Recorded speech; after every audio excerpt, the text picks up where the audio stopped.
4 weeks on from its opening round at Le Castellet in the south of France, the Michelin Le Mans Cup moves to the first of, or the only trip in fact, to Italy, because they will not be going to Monza later on in the season. That round instead will be held at Le Mans itself for the Road to Le Mans, but a 2-hour event to look forward to today for GT3 and for LMP3 cars. Qualifying first of all though, conditions could not really be better. 28 degrees Celsius in the air, 44 at track level, and wind 0 kilometres per hour. There's not a cloud in the sky. Graham Goodwin joining me, Johnny Palmer, for Le Mans Cup qualifying. Yeah, good afternoon everybody. It is glorious, absolutely glorious in every possible way here at Imola this afternoon. Temperature still climbing, and as is the overhead shot of the glorious, I was going to say parklands, it's not really parklands, it's in amongst the countryside on the edge of Imola, just 5 minutes away from here. You would not believe there is the historical city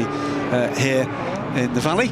It is an utterly beautiful setting for motorsport, and it is a delight to be back. I love some of the views we get sometimes of cars coming down into Rivazza, and just the other side of the wall there are houses, there's washing out in the gardens, and you think we're basically in almost a housing estate, Italian style here. And then also just the other side of the river from the main start-finish straight, you can walk into town. Yeah. And it's probably 5 minutes to the shops in the centre. And there's only one shop we're worried about in the centre of Imola, and it is the gelateria. Of course it is. Yep. I have to remember I'm away with Graham Goodwin, so that means gelato every night of the weekend. And as if we'd have it any other way. The other thing that we've spotted, we'll get to that in a moment. I'm talking about the stuff blowing around in the air, by the way, but this is where this round sits in the season, the second race of the year, and Imola is it, Emilia-Romagna, and then the Road to Le Mans event to come later on in the season. Then in July, Monza, Spa-Francorchamps in September, and Portimao in October. But yes, the tree pollen has been evident since we arrived, and particularly in the mornings, just blowing everywhere, clogging up race cars, clogging up some race drivers' throats as well, if they are allergic in that respect. 4.9 kilometres, nowhere near being on the level though, unlike I suppose Le Castellet close to an airport and pretty much flat. Here, huge gradient change, 21 corners in total. And really, Imola needs no introduction. We have been racing here in the past with this championship, 2016, when the GT3 Le Mans Cup first started. The very first race. This was the opening round, yes. So, what, 6 years on from that, we are back. And this was always the plan. It's Monza that was the adjustment, because Hungaroring was the original scheduled destination in 2022. That's been rearranged now for a second visit to Italy. Now, there will be 2 qualifying sessions, as always, for the Michelin Le Mans Cup. The first will be GT3 with a twist. We'll come to that in a moment, followed by the packed ranks of LMP3 cars. 15 minutes apiece for each of the 2 grids. The twist is that in addition to our GT3 brethren, we're going to have a prototype out there, but it's a prototype like one you have never seen racing in ACO rules racing at all, and seldom anywhere in world motorsport, because this weekend is due to see the racing debut of the H24 racing prototype. 100 fuel cell power, Stefan Rakelmi and Norman Nato, the drivers, and this is very much a sighting effort after the car passed its final FIA safety tests in the last few days, before we should see the car coming out to play for the 2 Road to Le Mans races. Quick word about those races, by the way. I believe there's going to be a maximum of 50 cars allowed for the 2 support races for the Le Mans 24 Hours this year, as we see one of the trio of Honda NSX's crews into place from GMB Motorsport. This is the Pedersen & Pedersen, not related by the way, in any way, shape or form, but 50 cars allowed on that. And I was chatting away to a couple of teams in the ELMS pit lane as the green flag comes out for GT3 practice. There's going to be absolutely no delays here. That grid is going to be massively oversubscribed, and I think oversubscribed to something like 100% of the somewhere about 9 cars they can fit over and above the Michelin Le Mans Cup full season entrance. So there is the H24 car, just cruised out into and out of our sight. Not going to be struggling to pick that one out in the crowd, are we? This is a car based on an Ades LMP3 chassis. The exhaust emissions from this car is pure water. You can literally drink the exhaust. And when you take the engine cover off, all I saw at Le Castellet was radiators, absolutely everywhere, because there's an awful lot of stuff that needs to be kept cool, mainly the batteries. Yep. That allow this to, and there is almost the battery power that you can hear. It sounds very electrical indeed, but hydrogen is the only waste product from this car, which is mightily impressive. So we don't call about hydrogen fueled, we call about hydrogen filled with this, with the mobile Total Energies supplied filling station for this car that travels with the car to race meetings. These are early steps, but this is an exciting new technology. Really great to have it here in Imola and running, and I just sense that this year will be crucial in terms of those incremental steps through the course of 2022 to get it to where it needs to be. Yeah, the key thing, as we'll get to talking about GT cars in a moment or two, the key thing here is they're aiming for GT3 levels of performance. Why? Well, there are 3 restrictions on that technology at the moment. One is the amount of power they can squeeze out of the hydrogen fuel cell power pack. 2 is the weight of the car. Now, this car, compared to the earlier prototype you may well have seen running at a number of tracks into and through the COVID period, something like 350 kilos lighter. Okay. And the third is the amount of hydrogen that the car can actually carry and be filled with in racing conditions. And the pressure, the high pressure kind of level of the tankage cannot quite be matched yet by the filling station that's got available to it. So not quite sure what we're going to see in terms of available mileage. That said, let's get back to business and let's get back to what's going on with the GT3 cars. Quickest in free practice, by the way, the Bullet Racing car. You can see that, the Aston Martin there. And it's going to be Stephen Patrick, of course, aboard the car.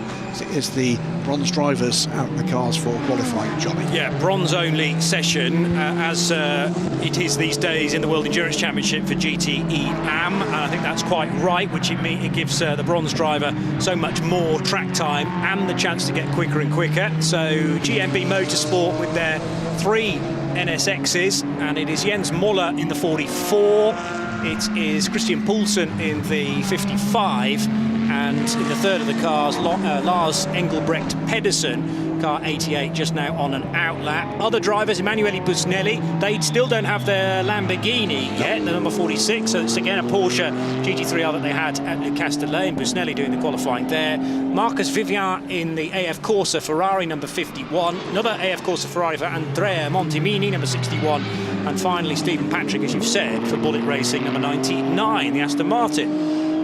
Yeah, so Stefan McElney, by the way, in the H34 car, fastest first sector of the session. Also put in the fastest second sector, but he's lost over track limits, Stefan. Oh dear. But it does go to show, with the weight you've got to manage in this car, that's pretty impressive. In the rather twistier section, they've managed to keep up a GT3 level of performance in that car, but we'll keep an eye on that, but he's not going to score on this lap. To the top, Andrea Montemini, there's a man that knows his way around Imola, goes to the top in the number 61 AF Corsa Ferrari. So the mark to beat at the moment is a 1:53.424, and there are purple and blue sectors everywhere. This is going to be one of those traditional Michelin Le Mans Cup sessions, Johnny, where staggering, isn't it? Andrea Montemini is a bronze driver now. Well, it is his car, the 61, that top free practice 2 from the Porsche from Ebby Motors at their home race, as AF Corsa are, of course. 2 home races for those teams this year. GMB Motorsport with then 3rd, 4th and 5th places, but it is the 51 Ferrari of Marcus Vivian who's gone quickest, 1:50.567 in the very early stages of this 15-minute session from Andrea Montemini, car 61, and the Bullet Racing Aston Martin of Stephen Patrick up to 3rd in the early exchanges. Here it is at Acqua Minerale, looking glorious in the paint scheme we saw for the first time 4 weeks ago. And with fewer dramas, thankfully, here than the team suffered at Paul Ricard, where they were on the phone to teams around Europe to get parts after significant biff, I'm afraid, for the car in testing. So managed to get it back there, and unfortunately for them, it was a flagging error at the end of the race at Paul Ricard. Those who watched the race last time around were perhaps confused by the results. Unfortunately, the race was flagged. Checkered flag was shown to the wrong car. Shown early, unfortunately, so that meant that the results were counted back a lap. Cost Bullitt a podium position. Yeah, an hour and 50, actually only ran to an hour and 49 and some minutes, and that changed the result for a few, but actually not for the outright winner in LMP3. The Bullitt Racing car to the top now with a significant improvement for Stephen Patrick, down into the 147s, 47.7 to be exact. That's 1.1 seconds clear of his nearest competitor, the first of the GMB Motorsport Nissans. Yep, Emanuele Busnelli, though, is quick on this lap. This looks like quite a duel between him and the Stephen Patrick pedalled Bullitt Racing car. I don't know what I'm saying, by the way. Nissans, Hondas, I meant. It was the N of NSX which rather threw me. The Hondas, the three of them. And in fact, Busnelli loses what was potentially a pole-setting lap to track limits in the final sector. So waiting, by the way, for the H24 car after a slow lap, has pitted. Hopefully that's not a problem for Stefan Richelme. Showing pace at the start of this session. Here's Busnelli. He's got the pace, needs to just keep it on the straight and narrow, or even on the twisty bits, but inside the white lines for this lap. Had the pace to take pole position. Stephen Patrick, by the way, is still up on his previous time. 147.743 plays 148.2. And that's Patrick from Lars Engelbrecht Pedersen in the 88 Honda. The only one of the Hondas so far to have set a flying lap. But both Jens Müller and Christian Poulsen, both of whom I think are quicker, technically speaking, than the 88 Honda, both now out on a lap that should allow them to get a lap on the board. Montemini goes second, quarter of a second back now from Stephen Patrick, but Stephen Patrick is on a lap. If he can keep that, he lifts in the end of it. So there was a problem in the final sector for the Aston Martin as we watch Busnelli. So the Aston Martin's still on pole position, but looked to extend that lead, but clearly had an issue and did not improve in the final sector. Masses of curb being taken there by Emanuele Busnelli. This is a pole lap, by the way. Right over the curb, but it's gaining him time. 0.4 of a second up in the middle, the first sector, 0.6 of a second up in the middle, and surely he can finish it off with the trio, Emanuele Busnelli, to the top of the times and a potential pole position lap by 1.6 seconds. Everybody else has 6.5 minutes in order to reply. You can see the tree pollen Jolly was talking about earlier in the programme. Hopefully it's not giving people allergy-related distress. The H24 car you saw in the background back out for another crack at this. Still in the hands of Stefan Richelme, highly experienced Monegasque driver. Here is Stephen Patrick in the Bullitt car. He needs to just put one of these laps together.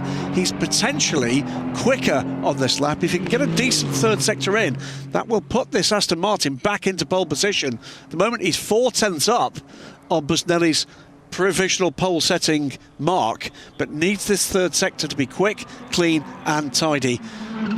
It's a quicker time too, by the way, for Busnelli on this lap, but he's going to lose that lap to track limits. Bullitt Racing, a team well known from European GT4 action, and namely with Stephen Patrick, who's Romford based in the UK, but they're making their breakaway into first ACO rules action of his career. Started racing in 2017. We'll go across the line now. Stephen Patrick does improve. It's at 146.545, so that's got the gap down to under half a second now to Emanuele Busnelli in this Porsche, who still hangs on to pole position. 5 minutes to go. Going a lot quicker this time around though, Busnelli, and this is going to be a further reiteration of form. This is going to push that gap to pole position around a second. Comes through to complete the lap now. It was 146.079 last time. It's 145.5, and it's 0.952 of a second is the advantage. Gino Forgione, the Swiss, running in third position, 2 seconds away then from Busnelli's new time. Then a further 4 tenths of a second. Actually, as Jens Müller now puts GMB Motorsport on the map with a potential front row start here for the Honda NSX. So car 44 is 0.8 of a second away from Busnelli's time, but leapfrogs a couple of spots as Busnelli's still charging hard, isn't he? That's not going to count. Dropping a wheel or more into the gravel on the exit of Variante Villeneuve. And yes, it'll be done for track limits probably, but also he's lost all the time anyway, so it's sort of self-policing. Yeah, so apologies I missed if you said this, but the screens have corrected to put Gino Forgione aboard that 61 car, not Andrea Montemini, who is the silver rank driver. This is one of the trio of GMB Motorsports cars that went so well at Paul Ricard, the Honda NSX. First time we've seen the very pretty Hondas in the Michelin Le Mans Cup. And this Danish squad with high ambitions for their efforts from here on in. Yes, first job on the to-do list is the Michelin Le Mans Cup, but they want to be heading with their Hondas to the Le Mans 24 Hours in a couple of years' time, when the end of the GT era there will allow in cars of this nature into the greatest race in the world. They'd like to be flying the flag for Denmark and for Honda as Busnelli comes through to complete a lap that will not stand. Yeah, over the line it will go. It won't, it shouldn't be an improvement. Oh, it is, even though we dropped that tyre off into the gravel. But yes, as you say, we should get a message, and we do, to say that lap 6 has been deleted. So he's lost 2 laps so far on this one, so that will self-correct. Jens Müller goes through. It's an improvement from him, closes the gap, 0.43 of a second now. But that's a 0.43 of a second against a lap that's not going to stand for Busnelli. The timing will correct. But I think it puts him about 3/10 down. Watching what's happening here with Christian Poulsen. Quick first sector for Poulsen, but no improvement on the times we've seen from the number 55 GMB Motorsport car. It's the car we're looking at now. So what can Poulsen do here? Well, what he can do is the fastest first sector of the session. So more to come from Christian Poulsen. So potentially a pole quality lap underway from the Dane, ex-FI World Endurance Champion, championship racer for Aston Martin back in the day, Christian Poulsen. Highly experienced. Great to see him back in the paddock. Looks not a day different than the last time we saw him. Damn him. 4th quickest overall at the moment, but more to come here. It's quicker for him in the second sector, but not quick enough to challenge Emanuele Busnelli. From 1/4 of a second up on pace, almost a second down now on pace. So the 55 has not got enough in the tank, it seems, in the middle sector. Yeah, so massive improvement, as you say, through that intricate first sector, but it's more about high speed, actually. It runs all the way to the approach to Variante Villeneuve. Then you need good drive up the hill. And have there been some adjustments to balance the performance for these Hondas, which prevents it from getting the ideal exit up out of Tosa and towards Piritella? Jens Müller is finding speed, though, interestingly, through that middle sector in a similar car, because he hangs on to the absolute best sector 2 time. That's got him to within 0.4 of a second of Emanuele Busnelli's effort. Christian Poulsen over the line, moves him up to 4th spot. So we now have 2 of the GMB Motorsport cars in the top 4, 2nd and 4th outside of the first 2 rows. Watching further down the order where we might see some improvements. There are improved times coming here. Lars Engelbrecht Pennington, as I say that, brings the number 88 car up to 5th quickest. Still waiting, by the way, for a qualifying time for the H24 car. Yes. If the car can complete the 3rd sector it's currently on, it's not going to be challenging for top of the shop here. But the key thing here is to get laps and get experience in racing conditions for this car and this technology. Stefan Riquelme will have been well briefed, I'm sure, by the technical team behind this. Yeah, H24's done 5 circuits, but it hasn't done any complete laps yet, as in both across the start-finish line. Does so now. Okay. It's not a competitive lap, and that is the end of the session. We'll get one more crack at putting a lap time in. Busnelli backing well out of it and allowing another car by at the Variante Alta, because Busnelli surely has the job done for EBI Motors. Fabio Babini on the radio as well, all ready to congratulate Busnelli as if it's job done. I can't see any other times potentially leading to improvements, blue or indeed purple, to show an absolute best. Jens Moller then looking like he will bag second position for the best of the 3 GMB Motorsport cars. Pits now to confirm that. Stephen Patrick's Aston Martin third quickest and not set for an improvement on this lap. Christian Poulsen leaving it late-ish in car 55 to get onto the second row. Just half a second between the top 3 there, and under 2 seconds, by the way, between the top 6 in a formula, let's not forget, that is designed to help to improve the skill sets of some of the non-professional drivers, many of whom we've seen in this session. Keeping an eye to see what we're going to see at the end of this session from the H24 car. Improvement in time coming from that car. I think it's going to be just off GT3 pace at the end of this session. But that's all, I'll say, all about data as well as pace for the H24 team. But you've watched history today.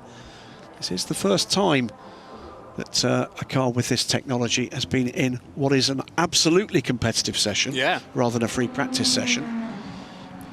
And we did get a lap from said car as well. It took a little while. We're about to get a second lap as long as he doesn't breach track limits, and hopefully he will cross the line, because this is a much more competitive time underway from Stefan Michelin. He does. It's a 1:52.158. That puts him, what, 4 seconds off the 7th quickest car in GT3. It is 6.5 seconds off the pole setting time. And I'm here to tell you, having watched and tracked what's been going on with the H24 project, that's a massive step forward for them. And let's hope we get to see that car in racing conditions later. So 1:52.158 for H24, but at the sharp end of GT3, this Porsche for Ebby Motors, the number 46 of Emanuele Busnelli, 1:45.883 by 0.2 of a second from Jens Moller. Let's get some reaction. I'm down here with Fabio Barbini, driver of car number 46 for Ebby Motors. What a great pole. Put your teammate Emanuele Busnelli just put the car in pole. Great start, of course, to Imola for you. Yeah, I'm very happy for the job of this weekend. Emanuele was the first time to return in from 10 years ago, and he's very quickly all the weekend, and very happy to have this opportunity to start in pole position in our home race, because I'm living here from 15 kilometers, and I'm very happy for Emanuele. So tell us about your objective. I mean, what is you going to set out to do at this race today? Yeah, today was important to start in front. I'm very happy for Ebby Motor to prepare a good Porsche, and also for this our gentleman driver, for Emanuele, is a good opportunity to improve a fastest lap during the weekend. And so our Porsche is a little start to have a good setup, and the working of engineering of Ebby Motor is important for this weekend, and I'm very happy for this result. Thank you very much, Fabio. Bye, ciao. Fabio Barbini from Faenza, which is literally 16 kilometres down the SS9. It absolutely is. There you go. That is the results of the qualifying, and it's perfectly expressed by Fabio Barbini. Ebby Motors in the hands of Emanuele Busnelli, getting the opportunity to just extend the envelope, the performance envelope, with the car in ideal trim for this. 1:45.593, enough to see off the threat from the 22 GMB Motorsports Honda and the 99 Bullet Racing Aston Martin. Fabio Barbini, by the way, I think my very first overseas race at Sebring drove a Porsche for PK Motorsport, and Mike Pickup, who is the team owner of PK Motorsport, still here in this paddock, by the way, and now, amongst other things, helps out with the tyres at TF Sport. So great to see when we were back at Paul Ricard, those two old teammates reunited there, and great to see Fabio Barbini still in gainful employment and still very rapid indeed, some 20 years after I first met him. Very impressive. I mean, yeah, it's amazing that there are so many names that can continue to come back in different roles, sometimes within different teams as well, but it's the love of the sport that continues to return them to racetracks. And the great thing for Fabio Barbini is he can still have tea at his house this evening. What's that rumble? We know that noise, don't we? It sounds like the V8s are coming, and you know what, Johnny? There's thousands of them. Over the hill, over Piratella they come. Yes, so let's get going with, we've already seen one prototype, if you like, the H24 as part of the GT session, but these are full pedigree prototypes, the LMP3s that were part of the Michelin Le Mans Cup, not in 2016, unless you count Road to Le Mans, where they were there as guest cars, but 2017 they became a permanent part of the Michelin Le Mans Cup, and ever since then. Now winning the race to the front of the queue, TS Corsa and Pietro Peccinini, who is the bronze, isn't he? I just need to check now. Certain there's a bit of change there, by the way. He is the bronze, is not going to be with the team for this race, and we'll find out what happens with TS Corsa moving forward. Rather remarkably, I'm trying to remember the first name of his Indian co-driver. Part, or P-A-R-T-H, so Part. Gopada was part of the last time the European Le Mans Series raced here, back in 2016. I'm pretty certain he raced for Algarve Pro Racing back in 2016 in an LMP2, and I don't remember him racing in a international sports car race since then. Wow. So yes. Good to have him back. Good that he's with I think one of the prettiest cars we've got on this grid. 32 LMP3 cars, Johnny, forming up this grid, and we do have a new one amongst them. We'll see that car, I'm sure, a little later. You won't miss it.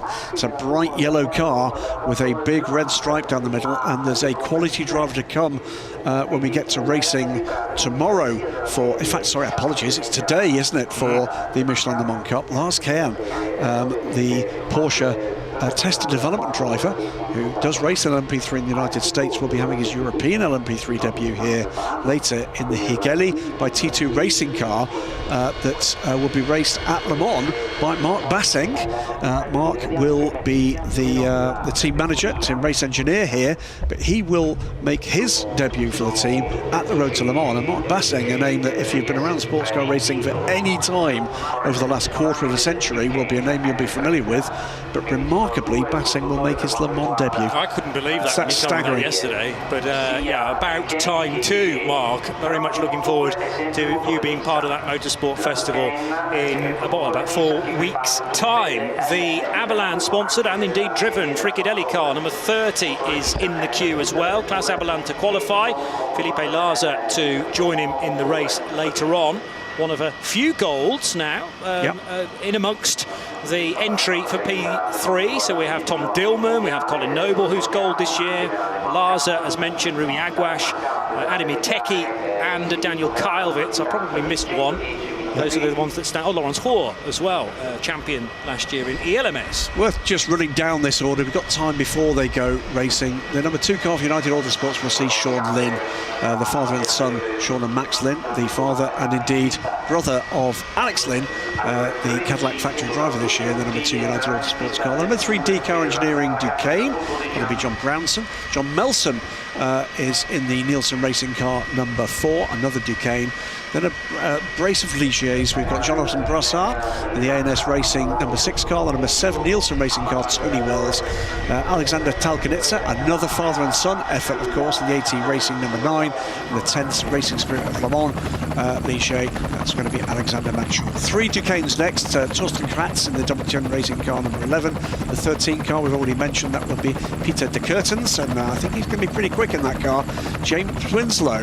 No, can't be, because he's at least a silver. But he's driver 1 in the list, so actually the names you're reading will be drivers 1. Apologies. But sometimes the bronze is listed as driver 2, so that will be Alexander Bukantsov. In the number 14 DKR car, Edic Sport, Patrice Lafargue in the number 17 Edic Sport Ligier.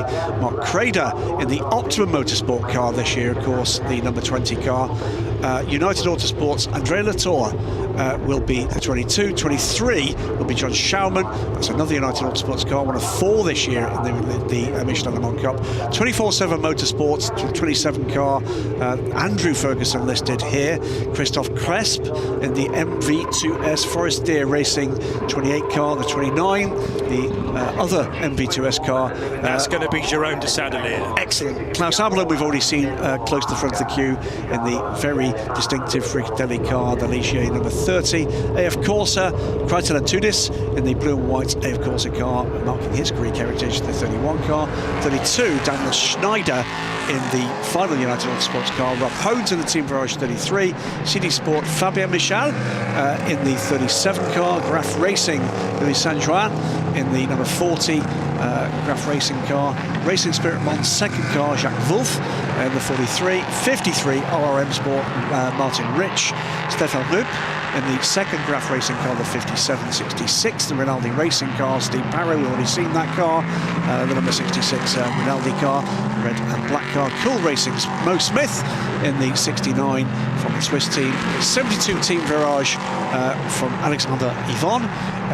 Pietro Peccanini, we already mentioned, in TS Corsa 73. 76 Wright Engineering, and that won't be Freddie Hunt, will it? Because Freddie, I think, is silver. No, he is bronze. Oh, is he? So Freddie, who, by the way, just signed a 5-year contract with Reiter aboard their prototype and GT cars. And finally, number 77 is Team Tor, our Icelandic friends, and it is indeed Odin Gudmundsson will take the wheel of the car that brings the thunder. Graham Goodwin take a bow after all of that and a deep breath, because it's quite a task to go through 32 cars and reel off all the drivers. So Graham Goodwin and Johnny Palmer looking after matters regarding LMP3 qualifying now in the Michelin Le Mans Cup ahead of round 2, which is held later on today at Imola in Emilia-Romagna. And your point about Part Gulpada, yes, last racing, ACO Rules Racing I make in 2016. Yeah, that was for here. ELMS. Yeah. For Algarve Pro Racing. He did 2 races. Yeah, Silverstone and Imola. He rather sadly ended here with some damage. Okay, go back and revisit that. I'm sure it'll be on your streaming service, because all of these races and qualifying sessions archived throughout the years. Cars heading back across the line, and the 3 that will do so first of all are the ones that won the race to get to the pointy end of the pit lane queue. Freddie Hunt then, bronze rated, out for qualifying duty as he was at Le Castellet a month ago for Reiter Engineering. And if you've not been with us, Freddie is the son of the late and very great James Hunt, Formula 1 world champion. Looks like his father, sounds like his father, and his helmet is indeed a tribute to his late father. But it's good to see Freddie back and raced really convincingly at Paul Ricard. Better form than I've seen from Freddie in some years. He's up for this. I think, yeah, by all accounts, and from a brief conversation with him, thoroughly enjoying it as well. The very bright white and red Reiter Engineering car. Reiter getting into prototype racing with this effort, and I think they've got further ambitions moving forward. Car 46 reported, by the way, for speeding in the pit lane. Not a great start there.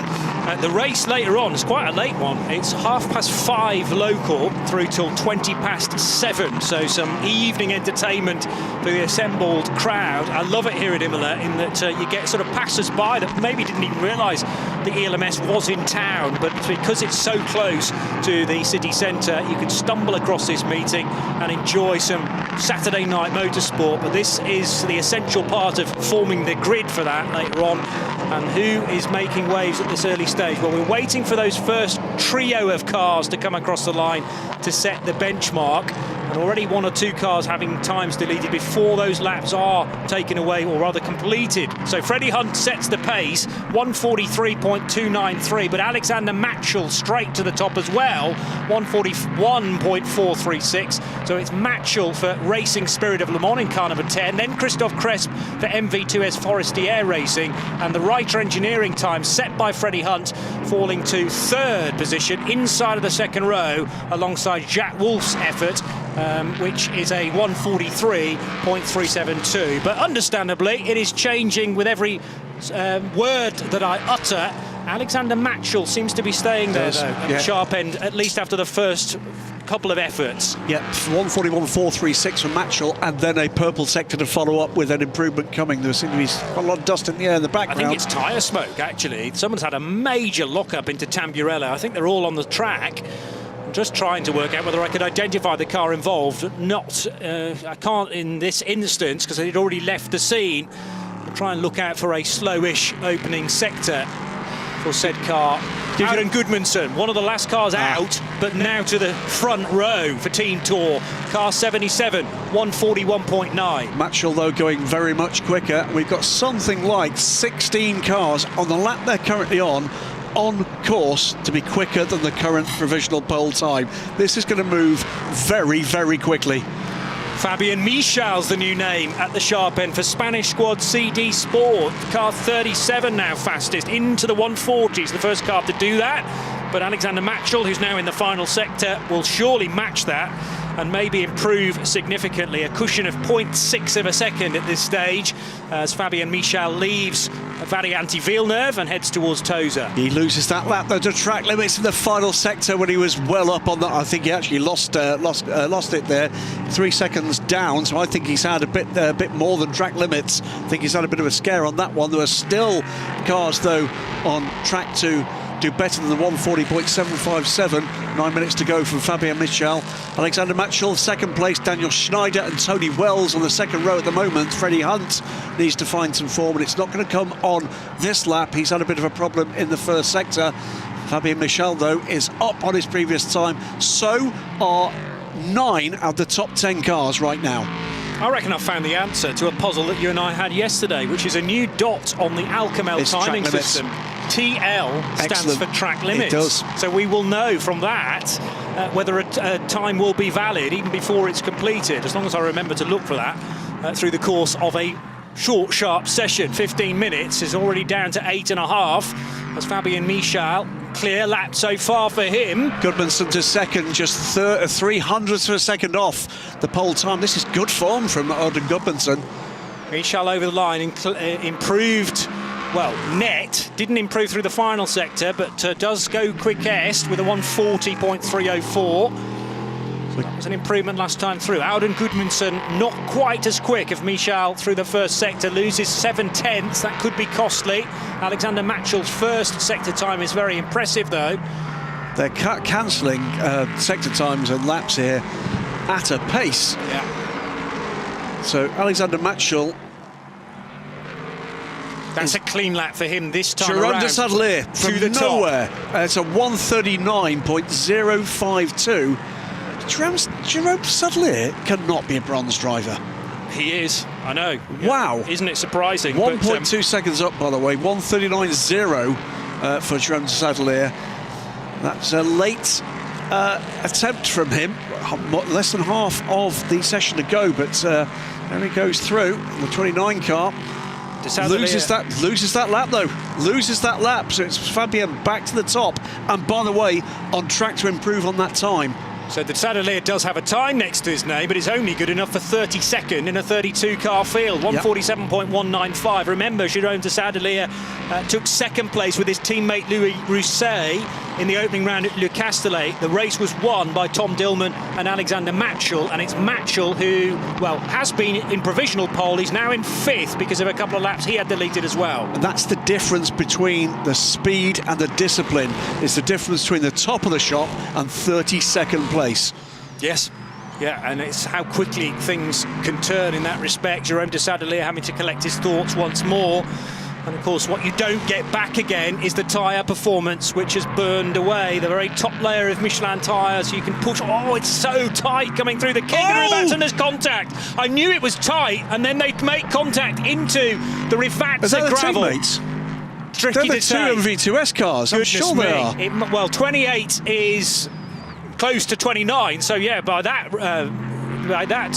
common sense, you would think so. It's the two team cars. Goodness me, red flags we're going to go with 6 minutes and 9 seconds left on the clock. So Jerome de Sadelier, I think in the green car, number 29, he was trying to get to the inside line, took a lot of curb there, and then in the braking area, there was contact, which caused the green and white car to spin and take out the 28. That just wasn't smart in any way, shape or form. Christophe Cresp in the other car, by the way. I think I'm terribly sorry. I think they both need to have a good solid word with themselves. That was completely unnecessary.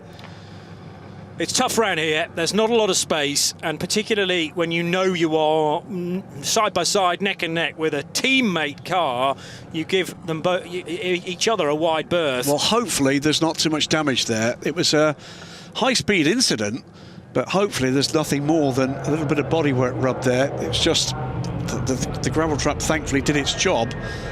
That's down in the Panis garage, so not related, but just mechanics looking up to see what on earth has gone on. Yeah. And remember that teams, as part of the Michelin Le Mans Cup, operate in a satellite way outside of the regular ELMS garages, so they won't have access to the garage space, but they can use all of the pit lane apron area. Well, we're going to have 6 minutes left. Yes. Effectively, absolutely no more than 2 opportunities to improve there. Yeah, because we're looking at lap times that are 1:39, 1:40, but an out lap will take you 2 minutes, really. And what we're not going to see, well... car 29, lap 3, deleted at turn 14. Well, strange that. Yeah, funny that. So that's Jerome de Sadelier, who briefly was at the top of the times. Yes, he's going to have to explain this to the team manager at MV2S, Forestier Racing. Well, right, to expand on, quite aside from don't hit your teammates, unnecessary. All he needed to have done in that situation, because there was no improved lap time on offer there, without a shadow of a doubt, albeit he needs a lap time of any description.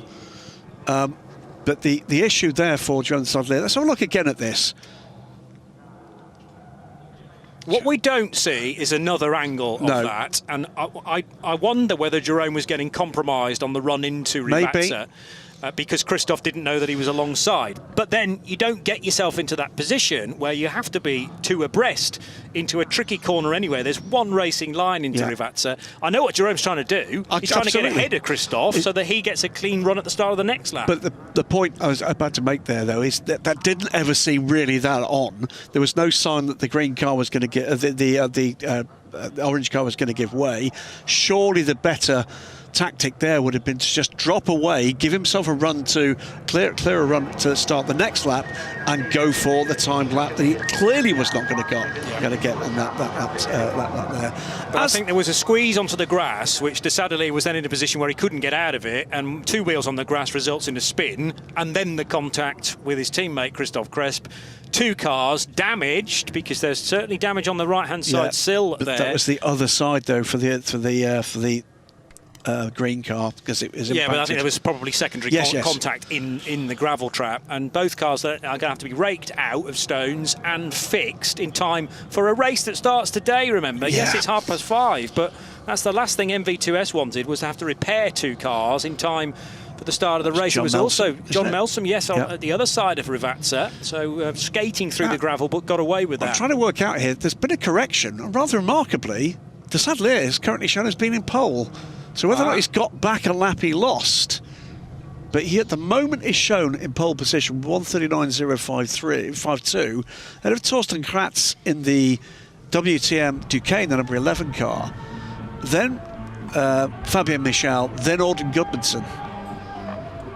But there's also some complication always in my mind about cars involving, or rather causing, red flags in a session. Yeah. I think normally times before the incident do stand, but then I'm always a bit confused as to whether those cars are allowed to continue if they're in a fit state to do so. So we'll just have to wait and see on that.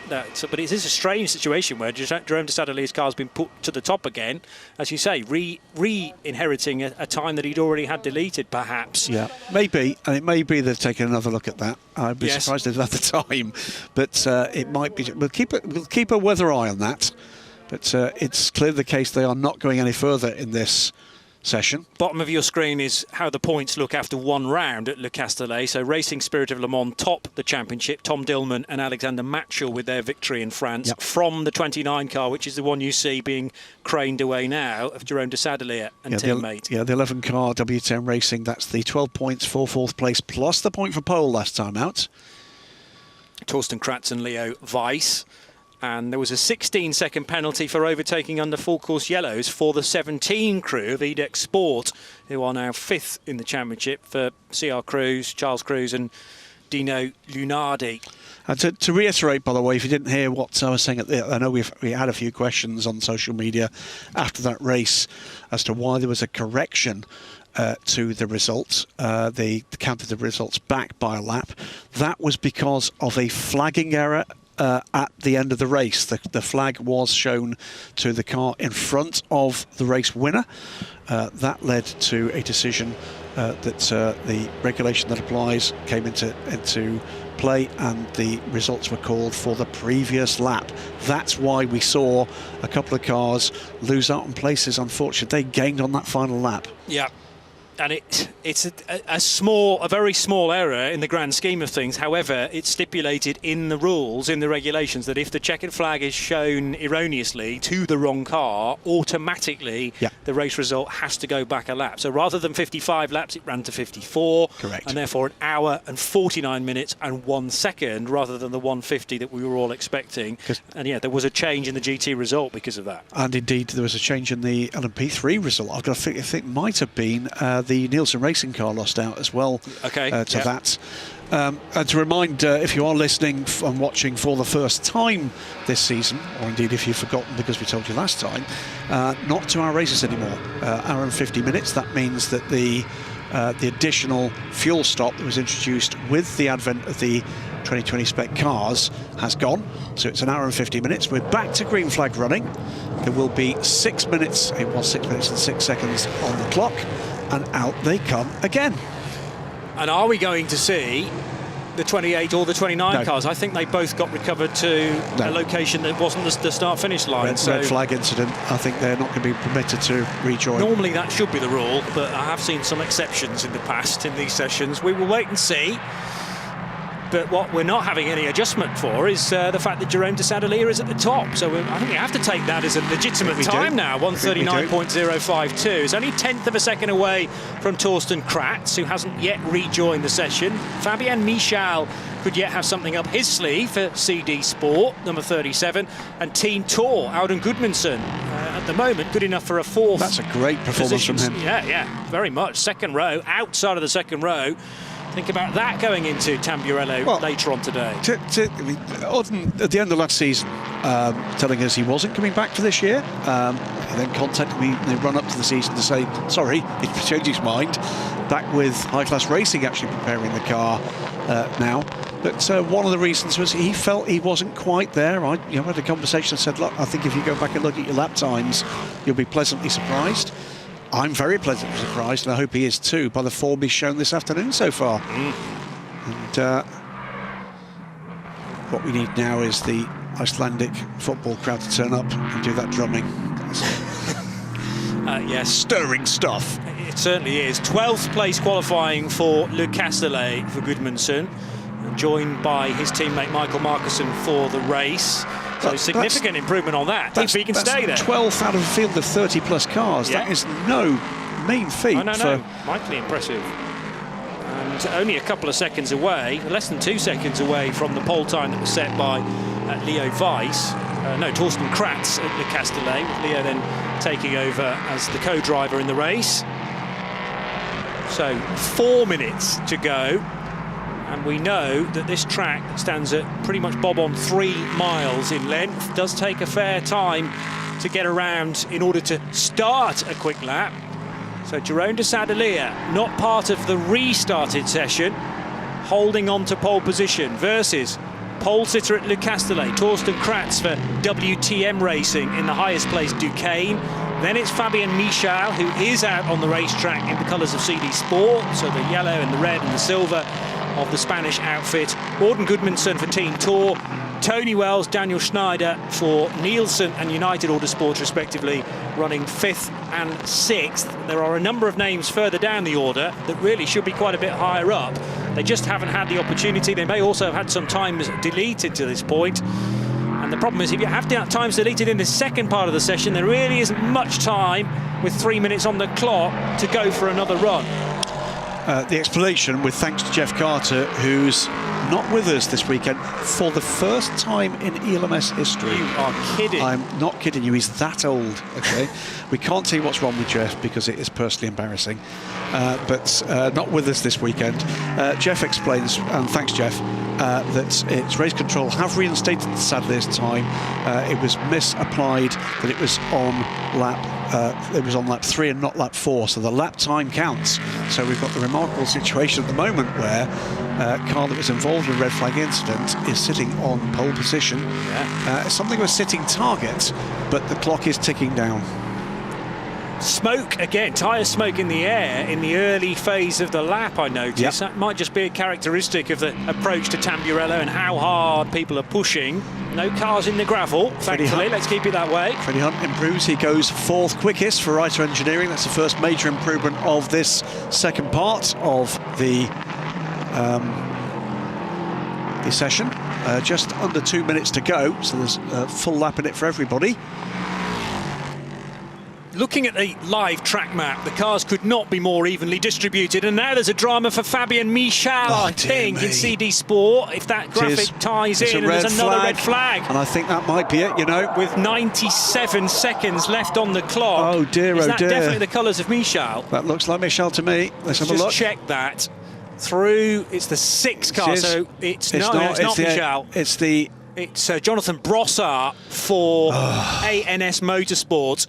I just got a bit confused there by the graphic where we were reporting a good time and a good couple of sectors for Fabian Michel, and 2 and 2 made 5 in my mind there briefly, but Jonathan Brossard, to confirm, has had a whoopsie coming out of Varianti Villeneuve. That's a real shame. John Schaumann, by the way, just improved 12th in the 23 United Autosports car and was going a lot quicker again, so Schaumann will be disappointed with that red flag, but there's no time you can't start it again because it takes 1 minute and 39 to do a quick lap, so what a shame. Nobody will have time to go around and start a flyer. Nice opportunity, by the way, to see the livery on that car. It's all of a carbon finish on the car, but I think it's a dragon on the side of it. It does look fantastic. Reptilian scales of some description, definitely. Yes. Yeah, and the red and the black. And the marshal's quickly with Jonathan just to make sure that he's okay. Didn't hit the barrier, did he? I don't know whether he bounced into the tyres and back again. I think he did avoid, actually, because the tyres would be more disrupted than they are. Yep. Parked it almost Ragnotti-like, didn't he, there? Yeah, a bit of handbrake parking, as it were, but entirely unintentional. And really sad that Brossard his session comes to an end with, nevertheless, a 15th place qualifying position. So you can do something with that for the race later today. Well, but that, yet to be confirmed, but I'm sensing, Graham, that will be just about that for the Michelin Le Mans Cup qualifying. Yeah, I think so. A tricky qualifying to get your mind around, actually, where you kind of go into it thinking this will be 15 minutes. Then there's a mid-session red flag. Everyone dives into the pit lane, has to kind of reset in the mind and in the car, go again, and what was that? What do we have in the end? 5 minutes between 6 minutes and 9 seconds, and now the clock has 1 minute and 37. Everybody piling back into the pit lane to await further news, and the session will not be resumed. Indeed. Just clock that information. So that will mean, at the moment, on the timing we have available to us, that Jerome de Sadelier, despite ending his afternoon somewhat similarly to this car, on the end of the boom of a Manitou, will be pole position for the number 29 MV2S Forestier Racing Ligier. WTM Racing's number 11 Duquesne in the hands of Torsten Kratz would be sharing the front row. Yeah, and the teammate then, Christophe Crest, will have to make do with a gravelly moment and a start from 22nd. Let's hear from de Sadelier's teammate, though, with Haley. That's right, I'm down here in the MV2S Racing Garage with Louis Rosset. Now, a bit of a bittersweet kind of pole for you, because you actually came off after contact with the sister car. Firstly, can you tell us what you know about what happened? It's hard to say it's the fault of Christophe or Jérôme, but we'll check on the onboard video. But it's bad for the team, because I don't know if we lost our best lap, and Christophe lost his lap. So it will be bad for the team, and we are waiting for the result. Well, I mean, as far as it goes, as you can see on the timing board, you're currently at the top, so you're currently in pole. Hypothetically, if you do stay in pole, is the car fixable? Is everything? Will you be able to start the race? Yeah, I think there's not a lot of damage, but Jérôme did a very great lap. Sorry, but we'll see. We'll check the result. If we stay on pole and we wait. It must be a strange feeling. Okay, well, thank you very much, Louis. Thank you. Louis Rousset, yeah, I don't know whether I've encountered that situation before, where first of all you have teammates that take one another off, depending on where the blame lies. As Louis says, we don't know that yet, but they've both ended up in the gravel, and then one goes on to take pole position afterwards, strangely, because it remarkable. Has a deleted time reinstated. 1:39.052 for Jérôme de Sadelier, takes pole position from the WTM racing car of Torsten Kratz. Then it's CD Sports' Fabien Michal, ahead of Reiter Engineering's Freddie Hunt. That's a good going as well from Freddie. Alexander Matchell, winner at Le Castellet, to start 5th alongside Auden Gudmundsson. And it's Tony Wells for Nielsen, Daniel Schneider in 8th position for United Autosports. Yeah, going to be some interesting starting positions here amongst that little lot, including good starting position for Tony Wells, 7th place for Tony Wells, and then way down in 17th we've got the cool racing car of Mo Smith that will hand over to the currently rather mercurial Milton Jakobsen. So we're going to have some real fun and games later this afternoon. Ebby Motors taking pole position in GT3 as we described earlier on with their number 46 Porsche, but that's going to be a dogfight, as it always is in the GT3 part of the Michelin Le Mans Cup, and it was great to have the H24 car as part of a competitive session during qualifying for the GT cars. Well, that was eventful, wasn't it? And there's an hour and 50 minutes of a race to look forward to later on today. Remember, we'll be on air at 5:10 local for that. Join us then. Bye-bye for now.